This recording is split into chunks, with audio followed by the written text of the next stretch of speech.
Jamais de ma vie je n'aurais pensé que nous serions dans cette situation.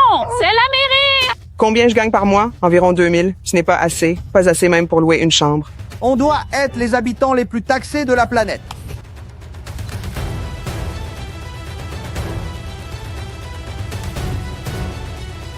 On a décidé de cambrioler le magasin Chanel 99 A.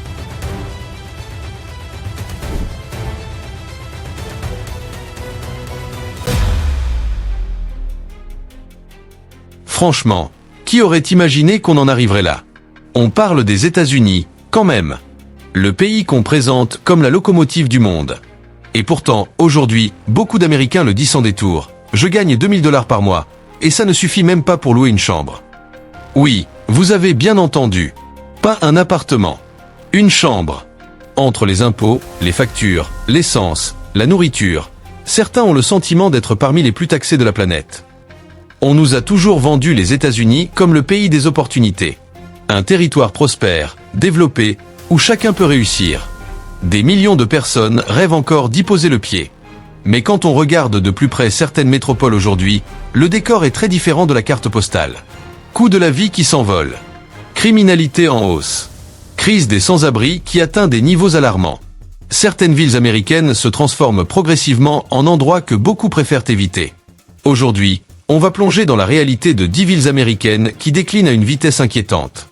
Certaines vont vous surprendre. D'autres, vous aviez peut-être déjà vu les signaux d'alerte. Alors, est-ce que votre ville est concernée? Allons voir ça ensemble. Commençons par Los Angeles.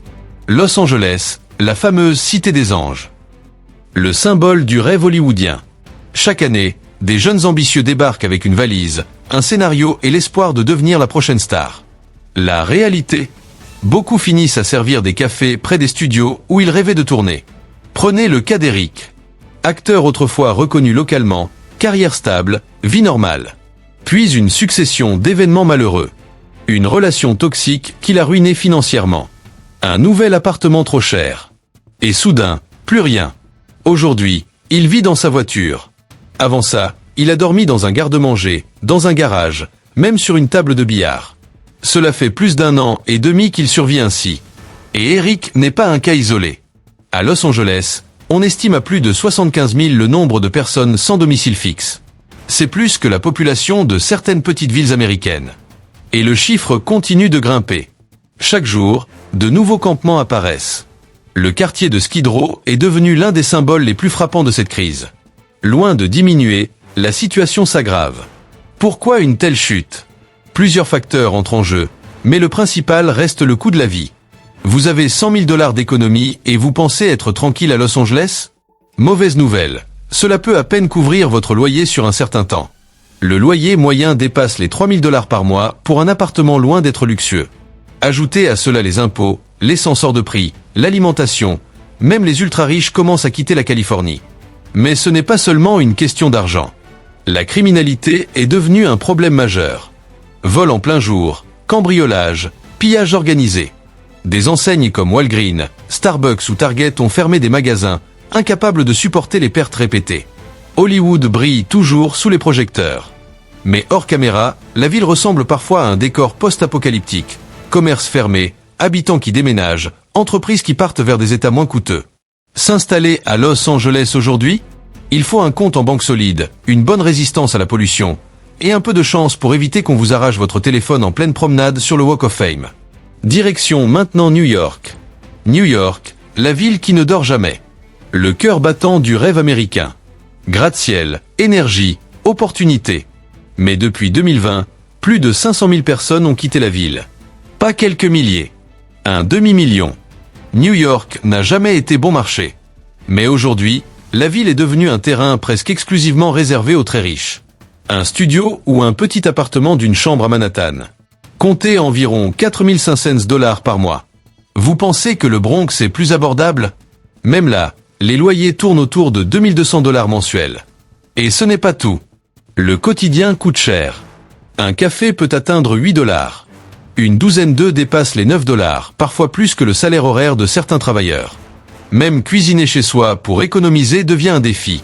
Côté fiscalité, New York figure parmi les villes les plus taxées du pays. Si vous gagnez 1 million de $ par an, Près de 15% partent directement en taxes locales et étatiques. Et la classe moyenne, longtemps pilier de la stabilité urbaine, se retrouve sous pression, salaire stagnant, charge en hausse. Pour beaucoup, New York n'est plus un endroit où l'on construit sa vie. C'est un endroit où l'on essaie de tenir le coup. Et ceux qui n'y arrivent pas rejoignent malheureusement les rangs des sans-abri. On estime leur nombre à plus de 100 000 dans la ville. Les tentes apparaissent au pied des gratte-ciel, dans les parcs, le long des trottoirs.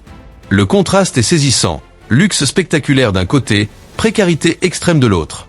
Alors la question se pose, que devient le rêve américain quand même ces villes les plus emblématiques vacillent? Et surtout, est-ce le début d'un simple cycle ou le signal d'un basculement plus profond? Et s'il y a un facteur qui pousse doucement mais sûrement les habitants à quitter New York, c'est bien la sécurité. Rien qu'en 2023, plus de 125 000 faits criminels ont été enregistrés. Le métro. Pour beaucoup, ce n'est plus un simple moyen de transport, c'est devenu un test de sang-froid. Vols, agressions, tensions permanentes. Marcher dans certaines rues n'a plus rien d'exaltant, c'est presque une prise de risque calculée. Alors oui, New York reste New York. Broadway continue d'éblouir avec ses comédies musicales de classe mondiale. Les parts de pizza sont toujours aussi iconiques. L'énergie est unique. Mais avant de profiter de tout ça, il faut un portefeuille solide et l'esprit tranquille. Sinon, le rêve peut vite tourner à l'angoisse. Direction maintenant Baltimore. Autrefois, Baltimore était un moteur industriel. Un port dynamique, des quartiers vivants, une histoire riche. Une ville qui respirait l'activité. Aujourd'hui, malheureusement, son nom évoque surtout criminalité, effondrement économique. Les chiffres sont brutaux. Un taux de criminalité environ 4 fois supérieur à la moyenne nationale. Dans certains secteurs, même les forces de l'ordre hésitent à intervenir. Ce n'est pas un hasard. Quand l'économie vacille, tout le reste suit. De grandes entreprises ont quitté la ville, lassées par l'instabilité et les scandales. Les opportunités d'emploi se sont raréfiées. Résultat, chômage, pauvreté et montée de la délinquance. Des quartiers entiers semblent figés dans le temps. Maisons abandonnées, fenêtres brisées, herbes folles. On a parfois l'impression de traverser un décor de film post-apocalyptique. Et l'éducation, censée être un levier de redressement? Là aussi, la situation inquiète. Le système scolaire figure parmi les moins performants du pays. Classes surchargées, ressources limitées. Dans certains établissements, des élèves terminent le lycée sans savoir lire correctement. Difficile, dans ces conditions, de bâtir un avenir solide. Pourtant, Baltimore n'a pas tout perdu. L'Inner Harbor reste magnifique. Les supporters des Ravens et des Orioles sont toujours aussi passionnés. Il y a encore une âme. Mais est-ce suffisant pour inverser la tendance? Ou la ville continuera-t-elle sa descente? Dites-moi ce que vous en pensez. Cap maintenant sur Chicago. Chicago, longtemps symbole de puissance américaine. Ses gratte-ciel, sa deep dish pizza, ses fans de sport survoltés. Pourtant, depuis 2020, plus de 81 000 habitants ont quitté la ville. Une baisse de population de 2%. Ce n'est pas anodin. Pourquoi cet exode? D'abord, la sécurité. Certains quartiers autrefois dynamiques sont devenus risqués, même en plein jour. Les gangs gagnent en influence. L'image de la ville s'érode. Ensuite, la pression fiscale. Les taxes foncières à Chicago figurent parmi les plus élevées du pays. Être propriétaire ici peut vite ressembler à un pari risqué. Le coût de la vie grimpe, tandis que la qualité de vie semble reculer. Les entreprises, elles aussi, prennent la sortie. Des géants comme Boeing, Caterpillar ou Tyson Foods ont déplacé leurs sièges vers des environnements jugés plus stables. Les petites entreprises, étouffées par les coûts et l'insécurité, ferment les unes après les autres. Chicago se trouve à un moment charnière. Soit des réformes fortes sont engagées, soit la spirale continue. Et puis, il y a Détroit. Détroit, autrefois la fierté industrielle du pays. La capitale de l'automobile, berceau de Ford et de General Motors, et de la légendaire Motown. Mais depuis 1950, la ville a perdu plus de 1,2 million d'habitants.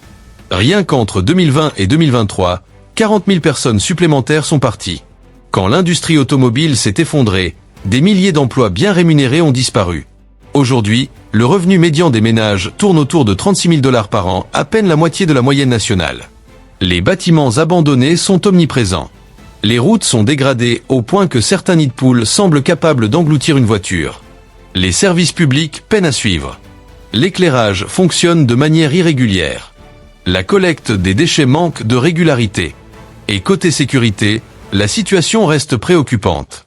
Le taux de criminalité est environ 4 fois supérieur à la moyenne nationale. Les vols de voitures sont fréquents. Retrouver son véhicule intact après l'avoir stationné dans la rue relève parfois de la chance. Il existe toutefois quelques lueurs d'espoir. Des investissements privés, notamment dans le centre-ville, redonnent un peu de dynamisme. Mais sans transformation profonde, le rêve industriel de Détroit risque de rester un souvenir. Passons à San Francisco. Longtemps vitrine mondiale de l'innovation, des startups et de la tech. Aujourd'hui, l'image est plus contrastée. Depuis 2020, plus de 70 000 habitants ont quitté la ville. Du jamais vu. Le principal obstacle, le prix. Le prix moyen d'une maison dépasse 1,3 million de dollars. Louer un simple appartement d'une chambre coûte environ 3 700 $ par mois. En 10 ans de loyer, vous pourriez acheter une grande maison ailleurs. La classe moyenne a presque disparu du paysage. Soit vous évoluez dans l'univers des géants de la tech, soit vous luttez pour rester à flot. La sécurité pose aussi question. En 2023, plus de 50 000 bris de vitres de voitures ont été signalés. Stationner son véhicule peut devenir un pari risqué. San Francisco reste créative, audacieuse, vibrante. Mais sans régulation du coût de la vie et sans réponse ferme à la criminalité, la ville pourrait devenir un exemple de ce qui arrive quand croissance rapide et déséquilibres sociaux ne sont pas maîtrisés. Direction maintenant la Louisiane, à New Orleans. Jazz dans les rues, gumbo fumant, énergie du Mardi Gras. Sur le papier, c'est le paradis. Pourtant, depuis 2020, plus de 8000 habitants ont quitté la ville. La criminalité y est élevée. Vol de voitures, cambriolages, agressions armées. Les incidents sont devenus presque quotidiens. Même les touristes commencent à redoubler de prudence. Ajoutez à cela les ouragans réguliers. Ici, consulter la météo est aussi essentiel que vérifier son compte bancaire.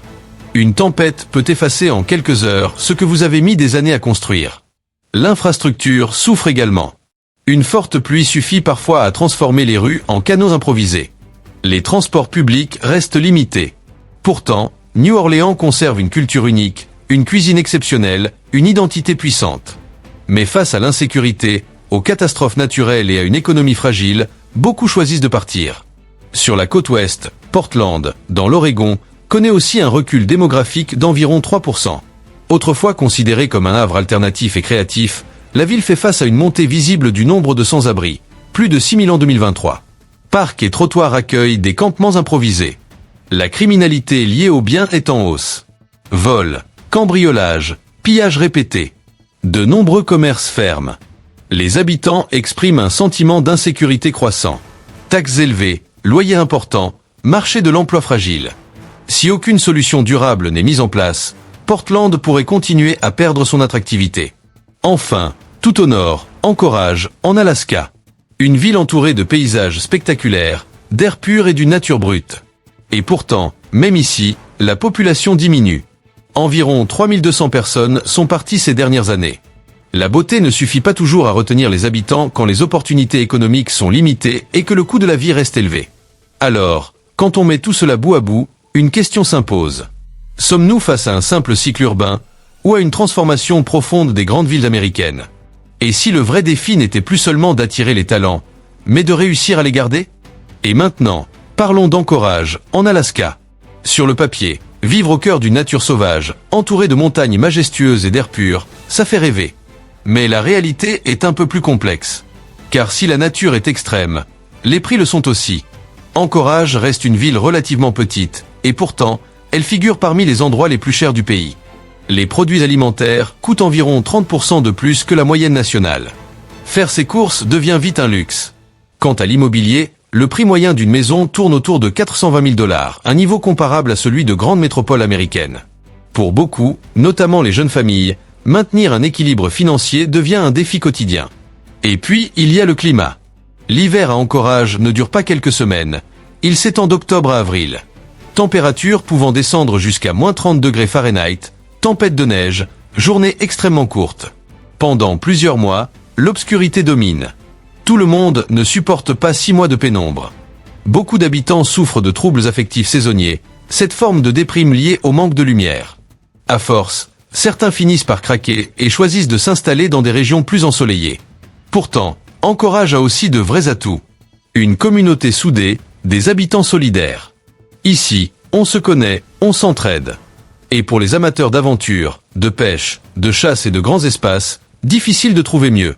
Mais sans amélioration économique, sans création d'emplois et sans baisse du coût de la vie, la tendance risque de continuer. Des prix élevés, peu d'opportunités, des hivers rigoureux. Il n'est pas surprenant que la ville fasse partie de celles qui perdent le plus rapidement des habitants. Descendons maintenant vers le sud, à Jackson, capitale du Mississippi. Jackson perd des habitants à un rythme inquiétant, presque comme un glaçon qui fond sous un soleil d'été brûlant. Ces dernières années, la population a reculé d'environ 1,2%, soit plus de 240 personnes qui quittent la ville chaque année. Et pourtant, Jackson est connu pour son blues, son charme du sud, son identité culturelle forte. Alors, pourquoi partir ? La première réponse, c'est la sécurité. La ville figure régulièrement parmi les plus dangereuses des États-Unis. On parle d'environ 1150 incidents criminels pour 100 000 habitants, presque 3 fois la moyenne nationale. Pour beaucoup de familles, élever des enfants dans ce contexte devient trop risqué. Mais ce n'est pas tout. En 2022, l'usine principale de traitement de l'eau s'est effondrée. Imaginez, vous ouvrez votre robinet, et au lieu d'eau potable, c'est une boue brunâtre qui coule. Ce n'était pas un incident isolé. Pendant des semaines, plus de 150 000 habitants se sont retrouvés sans eau potable. Une situation qui a profondément marqué la population. Sur le plan économique, les choses ne sont guère meilleures. Le taux de chômage avoisine les 6,5%, bien au-dessus de la moyenne nationale. Les jeunes diplômés partent, faute d'opportunités. Les entreprises hésitent à investir dans une ville dont les infrastructures se dégradent. Le système éducatif public est régulièrement classé parmi les plus faibles de l'État. Plusieurs hôpitaux ont dû fermer par manque de financement. Une ville autrefois centre culturel et politique régional glisse lentement vers l'effacement. Et pourtant, Jackson conserve une âme puissante. Le blues y est plus qu'une musique, c'est une identité. La gastronomie locale reste une fierté. Il existe encore un socle culturel solide. Si des investissements massifs venaient renforcer la sécurité, moderniser les infrastructures et relancer l'emploi, alors oui, un redressement serait possible. Mais pour l'instant, la ville fait partie de celles qui se vident le plus rapidement. En réalité, aucune de ces villes ne s'est effondrée du jour au lendemain. Ce que l'on observe aujourd'hui est le résultat de longues années de décisions fragiles, d'économies stagnantes et de criminalité croissante. Chaque année, des milliers de personnes font leurs valises. Derrière elles laissent des rues plus calmes, des commerces fermés, des quartiers en suspens. La grande question, maintenant, c'est celle-ci. Peut-on encore inverser la tendance ?